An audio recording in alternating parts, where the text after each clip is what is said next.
In this video, I'm going to show you how to use Google Gemini to create images. So let's go to our app, wherever it may be on your phone, and we're going to go ahead and type in a simple prompt and have it generate that image. So let's go ahead and say, give me a picture of a German Shepherd wearing sunglasses. So then what that's going to do is it's going to take a couple seconds and generate the image for us. And as you see, it generates an image. What we can do is go through and just give different prompts. Give the dog a Superman t-shirt.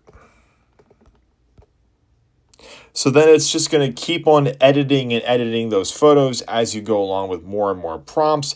It may take a couple seconds depending on the speed of the AI software itself, but that's kind of it. In a very simple, basic way, you just go ahead and type in all these different prompts, and it's going to use its AI software to create these images. And as you see, I have a German Shepherd with sunglasses, and it's wearing a Superman t-shirt. But that's it. In a very simplistic way, that is how you would use Gemini